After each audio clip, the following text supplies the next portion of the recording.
Yeah, here you go.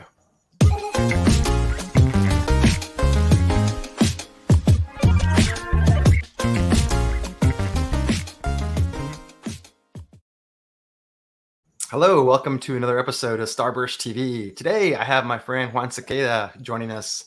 He is the leader, data AI lab leader, principal scientist over at data.world. And the topic today is knowledge graphs. It's an area that I don't know a lot about. And so I'm really curious. I told Juan before the session, I said, I can't wait to get into the questions and discussion because I want to learn about it.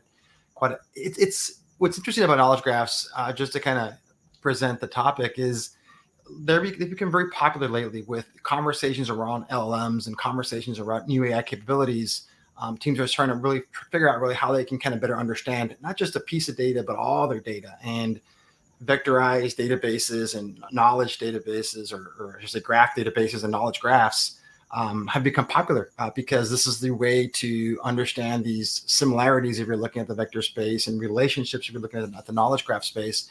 And so more and more we're talking about it, and I'm in the conversations, and with kind of a CDO lens, I'm thinking, what are these guys talking about? What is, I don't understand the nuances. I don't really understand the specific use cases. And if I start to think about knowledge graphs and how do I apply to data products, I'm not sure I understand how that relationship could fold or could come together down the road. So all of these things we're going to talk about with Juan today. And so Juan, welcome to the show. Thank you very much. I'm excited to be here. I love your show, the catalog and cocktails, or is it cocktails and catalogs? I can remember. It's catalog and cocktails, the honest, no BS, non-salesy data podcast. Love it. There you go. There's your opportunity to sell it. But you have a weekly show, and I'm a frequent listener of your show. What I love about it is you guys pop open a beverage and enjoy it. Today we'll call it coffee and knowledge graphs, and we'll both kind of just enjoy something less alcoholic. But I love the no BS part. And so let's jump right into the details, right? So I was excited to get you on. Thank you for agreeing to be on the show, because this is an area you're an expert on. It's an area you've worked in quite a lot. You are a Longhorn alum, and that bothers me as an Aggie. Welcome to the SEC. I've decided to overlook that and say, let's get this expert on the phone, on the call, on the show, so that we can discuss knowledge graphs. Let's start with the basics, right? And I admitted up front, I am not an expert in this space. Looking for you to help us out. High level, you heard the intro, right? How would you describe knowledge graphs to somebody just really starting with ground zero? Yeah, so let me start from a very high level. Knowledge graphs can be considered like the kind of that early vision in computing of creating intelligent systems that integrate knowledge and data at scale. And the way that happens is that knowledge graph represents a collection of real world concepts and real world relationships, and we use these to bring in data that's coming from a diverse set of different types of sources. It can be metadata, it can be data from relational databases, it can be stuff from APIs and JSON, it can be stuff from unstructured text and so forth. And you want to bring that all together, and where meaning is the semantics is a first-class citizen. And I think what happens today is that we get so focused on the application. So here's an existing application that you generate this database schema from, but the meaning, the semantics, all that stuff gets lost inside of code, inside of people's heads and documentation. What you really want is to be able to connect all that data and metadata together. And that's what knowledge graphs are. And the technologies, I mean, the term knowledge graph was popularized by Google around kind of since 2012, but the technologies themselves have been around for decades and decades. But I think the modern manifestation of it is what Google's been calling knowledge graphs. And now, as you mentioned in the intro, it's large language models are making it much more popular because large language models lack the context of your enterprise. And that context, it's the business meaning, it's the semantics, it's the metadata, and that's what knowledge graphs provide. So that's why we say it's like knowledge graphs and large language models today are that peanut butter and chocolate. They're a perfect match in heaven right now. Peanut butter and chocolate and bananas, maybe? I don't know. You're Elvis, I guess. So let me back up. So let's cover this, close up the conversation again. So high level, I love it, right? 30,000 foot view. I'm talking to an executive or somebody. I'm trying to explain this, and I think I'm saying you have a lot of data, and today more than ever, democratizing or merging or integrating different data sets that maybe have in the past been in verticals, organizing that data together in a way that makes sense for your business teams. To say it's critical is an understatement, right? It's a dire. You're either doing that today or you're not around tomorrow. And so the knowledge graph capability gives you the ability to understand these relationships, right? And if we were dealing with data that you're working with day in and day out, that's one thing. Maybe you don't need a knowledge graph. You've got some kind of manual ontology on the board and you get it. But if you're dealing with data across areas that you don't understand or haven't yet discovered or haven't really ever touched, knowledge graph is fantastic because it can help you understand complex relationships, not just similarities, vector database, but complex relationships. And if you can do that, wow, sky's the limit, right? Exactly. And the way I like to articulate this is, if you're focused on just a specific use case, a specific application that you need to focus on right now, then knowledge graphs are too much for you. Like, just go build your thing for your application, what you are tasked to do. You're incentivized to build that one application. Now, the issue is that if you just focus on application and then the next application, the next application, I mean, that's how we build silos. Now, if you want to focus on the known use cases of today, but you're also incentivized and you're realizing that I want to be prepared for the unknown use cases of tomorrow, that means I need to start thinking about having a very flexible, agile infrastructure, and one that can federate across different types of sources. And that's where knowledge graphs come in. So very clear. If you are incentivized and you only care about just what need to get solved today, and I'm incentivized for whatever I can get accomplished in the next week, in the next year, and I'm bonused on that, and you have then just you're not going to focus in these technologies. But and again, this is also one of the reasons why I would argue that we haven't seen the uptake about this, is because, well, yeah, we're incentivized to just be very efficient. But if you really want to think about, I want to be resilient, whatever I'm investing in today is going to not only help solve the problems of today, but I'm preparing an infrastructure that will support the needs of tomorrow, which I don't even know what they are. That's where knowledge graphs come in. So it's basically finding their balance between efficiency and resilience. And if you're focusing on about creating a resilient infrastructure that can deal with the unknown things, that's where you should be investing. Well, that's the goal, right? That the unknown questions. My credit to my good friend Andy Mott, who's always talking about unknown questions and unknown data. I mean, that's the corner, if you will, of the data internal enterprise data world that we're all chasing, right? There's great value there that we haven't really uncovered. New questions on new data. And even if it's not new to the company, it might be new to you, right? I've never used that finance data before. I've never used that retail data before, but the knowledge graphs helps me understand how I can use the two together. And so fantastic.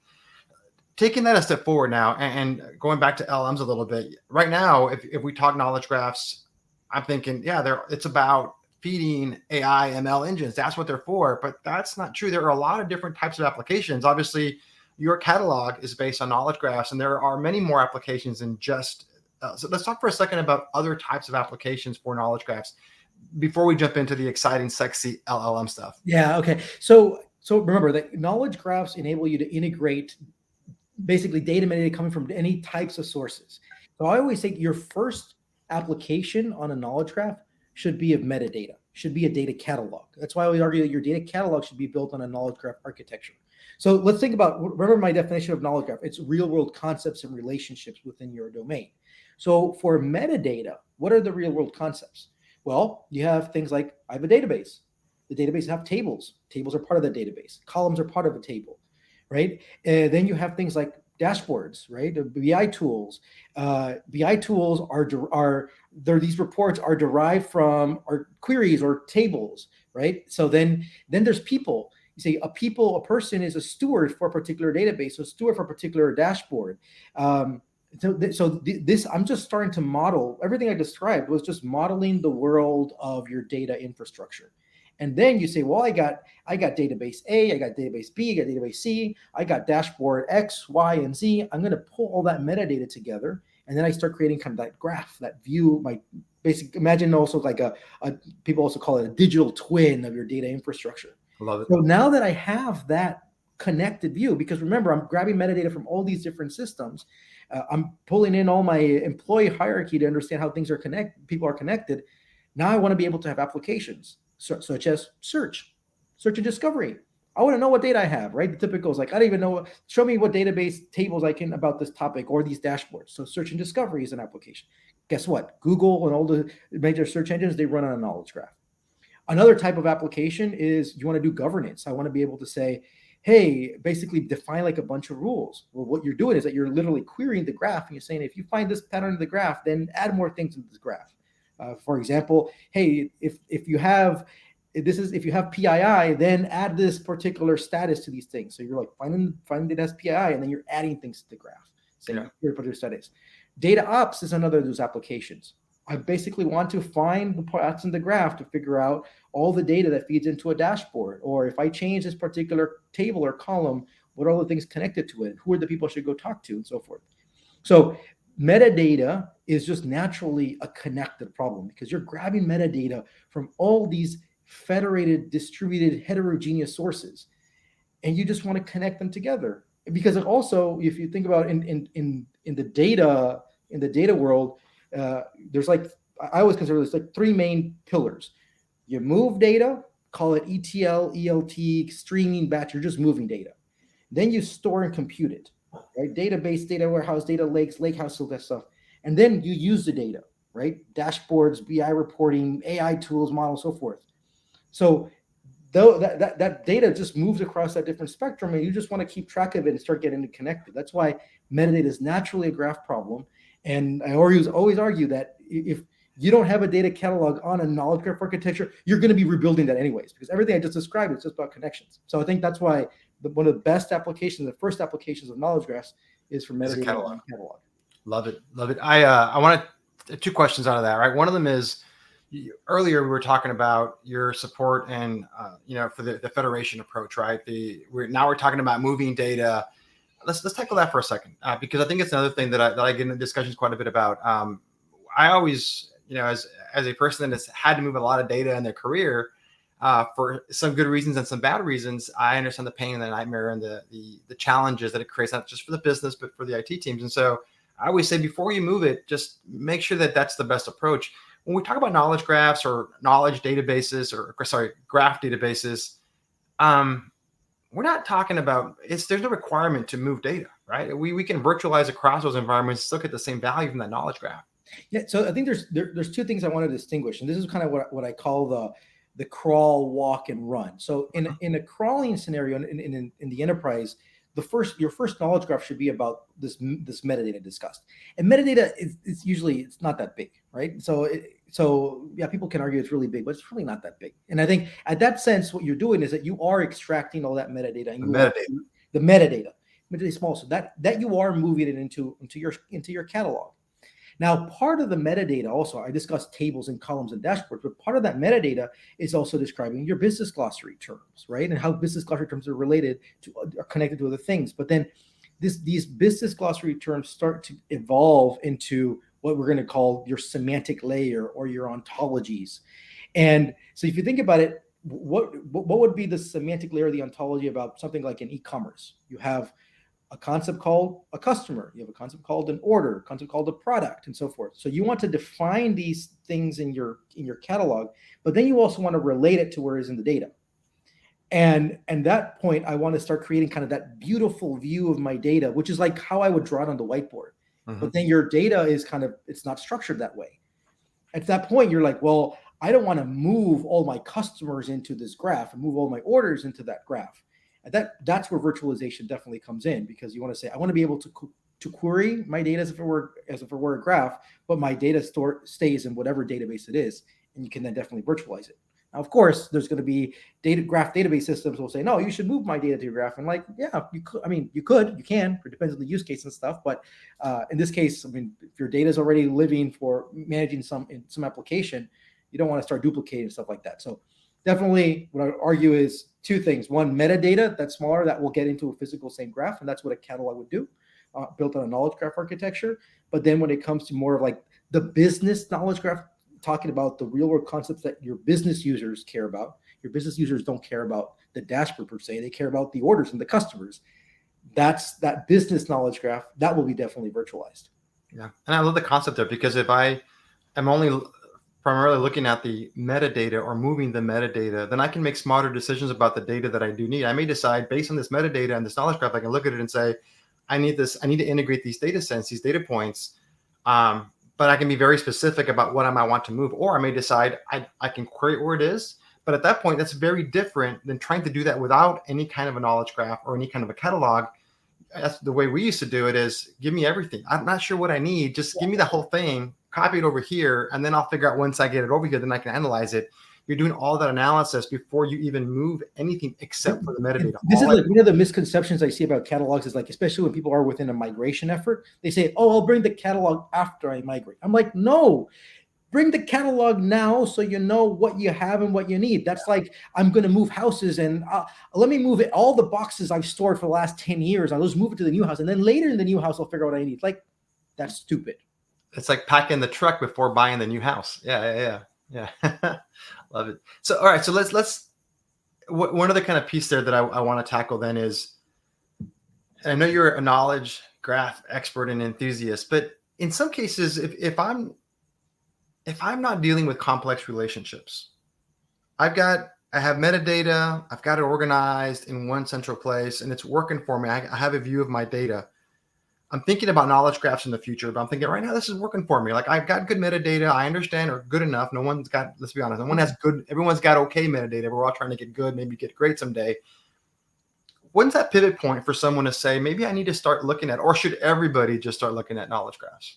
Well, so the moment that you realize I'm going to start dealing with the diversity of sources, which I don't know, or you realize you're starting to get overwhelmed, then I think that's the tipping point. So if you just deal with one source, like you have an application that consumes data from one source, okay, and then tomorrow they say, here's another source you need to go bring in, okay, and then it starts getting more and more, and then you get that backlog of stuff you need to go do.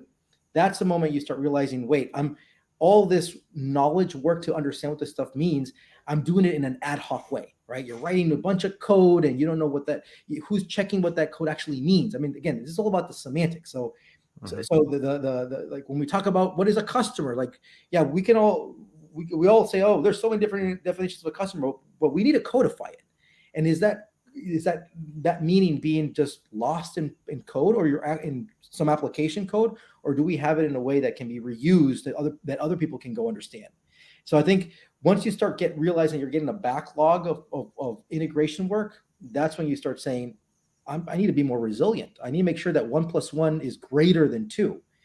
So again, the answer to your question is the it depends, right?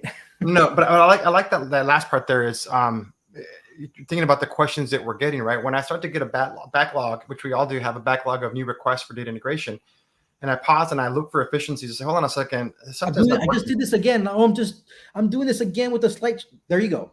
Right. Boom, right. How do I really create that economy of scale? Part of me. So when we talk to customers, we say, hey, the first thing that we can do to reduce that economy of scale is let me make it easier for you to get the data, right? Stop migrating data. It's going to take you months, right? Let's just figure out how we get the data where it is. That's the first incredible growth or acceleration in terms of trying to knock the backlog down. But even if I can get you the data, the first thing I'm going to ask is, okay, so where is it? Like, and then it's like, well, I don't know. And so, well, here's a knowledge graph, here's an ontology.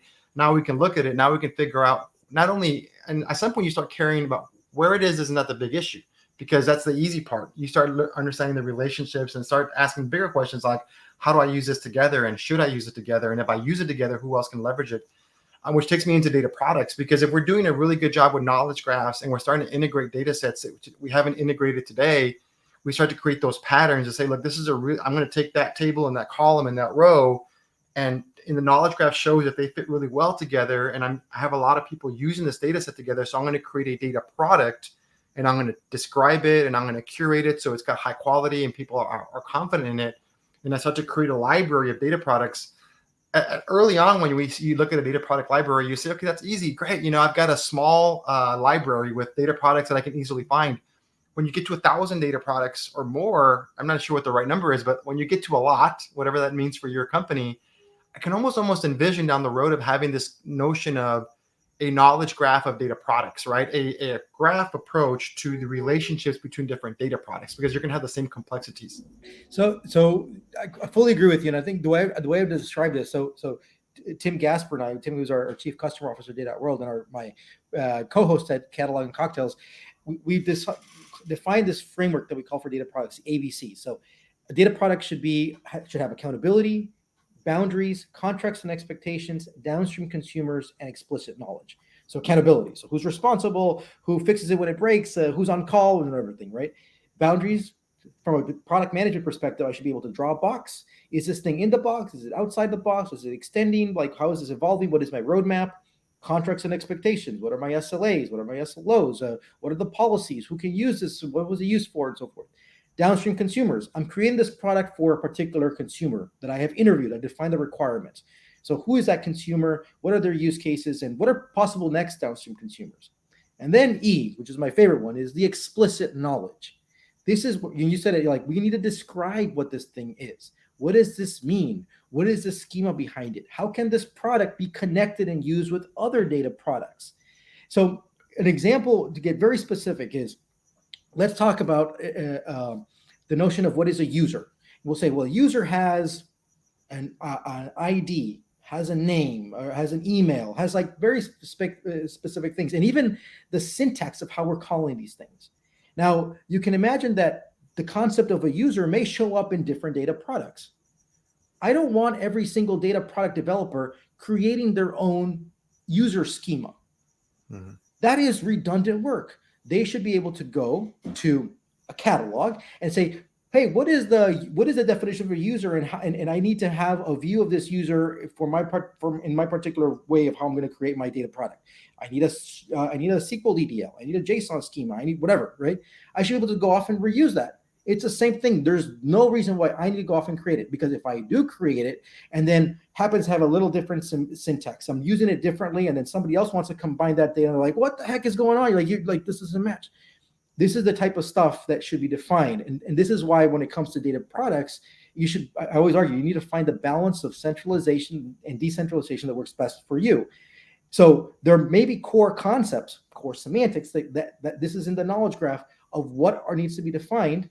Remember I said these real world concepts, these should be defined centrally, because you're just mandating people say, there is no reason why anybody needs to go define what an address is or what a phone number is. Like, we have this very well defined, just go reuse that. You're making everybody more productive. They're not reinventing the wheel. You're avoiding problems down the line. So that's why explicit knowledge for me is so critical when it comes to data products. I'm gonna go all the way back to the beginning for a second, just to forward a little bit and thinking about some of the future things with AI and knowledge graphs. But let's to summarize. Maybe what we can do is, when we summarize, we'll think about it with a persona lens in mind, right? And so to summarize, right? So if I'm I'm an executive consumer, right, of a large data enterprise. And so somebody might use the word knowledge graph to me, and I may say, I don't care, don't know what it is, but what they understand is when they go into their catalog, right? And again, you would say, why would they go into their catalog? Believe me, there's, imagine a catalog of metrics or a catalog of KPIs, or you can even think about that as a dashboard. But when they go into to look at their information, it matters to them that they're using trusted, confident information. And they would say, how did we get this data? Where did the data come from? And somebody could demonstrate to them, maybe they may use the word knowledge graph or not, they may use the word catalog. They'll demonstrate them via a catalog. This is how we put the data together. And by the way, the same data sets are being used in 3 or 4 other executive dashboards for consistency. Great. And the only way you can map those relationships is with having some kind of catalog, maybe driven by a knowledge graph in the back end, to make sure you're using all the right data sets. Great. So that's the way they would understand it. If I am a data engineer, maybe let's go to BI person. I'm in charge of building intelligence dashboards. I build, whether it's Tableau or Power BI or whatever, Looker dashboards. I go into the catalog, and again, very similarly to that executive leader, I need to understand the data relationships and understand where the data comes from, but more so because at that point I may start to ask specific questions, even more detailed questions. Hold on a second. Am I using the right location field? Well, let's take a look at it. You're using the field that came from real estate. No. I need the location field that came from finance. Oh, okay. And so again, the knowledge graph allows you to see those relationships. If I'm building data products now, and somebody says, can you build me a data product that can help me understand a specific region and a customer in that region and the products they're purchasing and the trends over the last 2 years? Instead of just raising my hands and saying, where's the data, I can start to look into my catalog or my knowledge graphs to figure out where those data sits, and I can start to pull the right data to start to ideate on what that data product looks like. And if I'm on the very back end, maybe I'm a data owner, and I'm really curious about how my data is being used by consumers or by executives. somebody might scream data lineage. I get it. But even more so, I might look at a knowledge graph just to understand the relationships between the data that I own and the data that other people own. So did I make that up, or is that reasonable? Yeah. Okay. That is all 100% reasonable. I like how you told the story with the different personas. I would say at the end of the day, kind of from a business perspective, is like I want to be able to the resiliency, right? I want more faster. So with the knowledge graph, by putting metadata and your semantics, your business context as a first class citizen, I can be able to go do more faster because I've generated that resilient infrastructure. So that's what the executives are going to care about, saying, oh, I have more questions I'll be able to go answer. I can get them faster. And second, with the trust and the accuracy, which is critical around that stuff, because I can give you fast answers, but how do you know what that actually means, right? You want to be able to have that trust and accuracy and be able to go connect everything together. At the end of the day, Mark Bayer at Gartner said it brilliantly, which is metadata has been screaming at us all along. I am a graph. So I love that. Love it. I am a graph. You should make that shirt. Yeah, you always have shirts. That should be your shirt. Yeah, that's a shirt we want. All right, here's the hardest question, right? AI-driven knowledge graphs. We've been talking about how knowledge graphs can be used to drive AI ML use cases like LLMs. But is there a point in the future where I could automate the maintenance and the creation and maintenance of my knowledge graph, where the system is just automatically building itself? Is that in our future? This is this feedback loop. So definitely, this is what we're seeing. One, you want to be able to create and manage and maintain your knowledge graph, and from your metadata graph to your business graph, and you're going to be using AI LLMs to help you kind of keep not really automate, because this is where the governance comes in. You need humans to come in, but what you want to be able to do is just elevate the productivity, be much more productive thanks to LLMs to go do this. And we're already starting to go see this. This is a lot of the stuff that we're doing inside of our lab at data.world, and how can we increase the productivity to be able to create and manage all these metadata graphs and any type of knowledge graph. And then second is it's the other way around. How do knowledge graphs help LLMs? And this has been the recent research that we've been doing. We're just I'm sharing a report on this this week, is if you want to do, for example, the task of question answering over your enterprise SQL databases. Today, when everybody talks about like chatting with your data on LLMs, they're really talking about like all my documents, all my text, not my stuff that's in my SQL relational database. Because translating that, you have that accuracy. Like, how do I know this is generating the right query? So we've actually been doing studies to understand what is the accuracy of you're just translating to SQL, and what is the accuracy if you put that knowledge graph. You've invested and put that knowledge graph in the middle. What we've seen is a 3x improvement. Just because if you invest in knowledge graphs and you'd have that question answering over your knowledge graph that's on top of your relational database or directly to your relational database, 3x improvement. And this is just with like very basic stuff. So already what we're seeing is that not only LLMs and AI will help build and maintain your knowledge graph, your knowledge graph is critical if you want accuracy from your large language models and all your generative AI to be able to answer questions over your enterprise critical data. So that's why, as I started, the knowledge graphs and LLMs, they're a perfect match in heaven. Knowledge graphs have been around for a long, long time. Quietly, they've been there, and the big tech companies have been using them. LLMs is what's boosting kind of their popularity, but rightly so, because LLMs does not have the context of your organization. The knowledge graphs provide that, and that's why they're a match in heaven. I love the passion. I'm usually the wild guy moving his hands in the show, and today it's you, and I'm like, look, this is what I look like sometimes. Not as eloquent, not nearly as bright as you are, but fantastic. Juan, thank you so much for joining us in the show. I think we've summarized the big pictures, but I wanted to close up on a couple of points.